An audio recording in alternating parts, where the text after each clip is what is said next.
January 2000. A Russian scientist walks into a building in Vienna. He's carrying one envelope.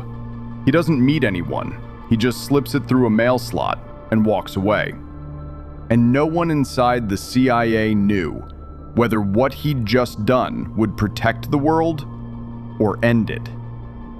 This operation had a code name, Operation Merlin, designed by the CIA under President Clinton to destroy Iran's nuclear program. The plan was elegant. Send Iran the blueprints for a nuclear weapon, with hidden flaws buried inside. Let them waste years, waste millions, chasing a design that could never work. But there was one thing the CIA did not expect. The man they hired decided to warn Iran himself. Go back to 1996. The Soviet Union has collapsed. Thousands of nuclear scientists are out of work. Some are desperate, and the secrets locked inside their heads have become valuable. The CIA knew that A.Q. Khan was already selling weapon blueprints to multiple countries. Iran was one of his clients, which meant they might already have real designs in hand. So the CIA's Counter-Proliferation Division decided, if you can't stop them, mislead them. They needed a Russian scientist, someone who understood fire sets, the detonation system that triggers a nuclear explosion. And they found their man, a former engineer from Arzamas-16, Russia's most secret nuclear weapons laboratory. They called him Merlin. From 1997 to 1998, while CIA experts at a secret laboratory were building the fake blueprints, Merlin had to build a cover identity. He wrote emails and letters to Iranian organizations, using his real name, claiming to have worked at Arzamas-16. He had to look like a disgruntled Russian scientist willing to sell secrets. But from the beginning, Merlin told the CIA he didn't think the plan would work.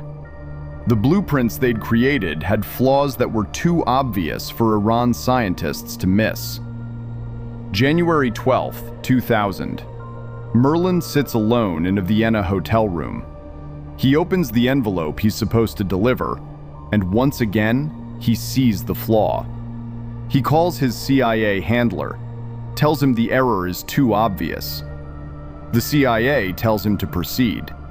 But Merlin decides to do something the CIA never ordered. He picks up a pen and writes a letter, by hand. A letter telling the Iranians exactly where the flaw was and offering to help fix it. He folds the letter inside the envelope, with the blueprints, walks to the Iranian mission, slips the envelope through the mail slot, and walks away. The CIA, watching from the distance, could only observe.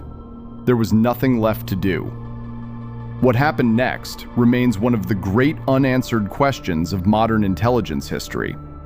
The CIA never received any response from Iran, but some independent analysts believe Iran used those blueprints, comparing them against the real designs they'd already received from A.Q. Khan. And if that's true, the CIA may have accelerated the very program it spent years trying to destroy. A journalist named James Risen learned what had happened and tried to publish in 2003. Condoleezza Rice called the New York Times directly. The story was killed. 3 years later, Risen published it in his book, State of War.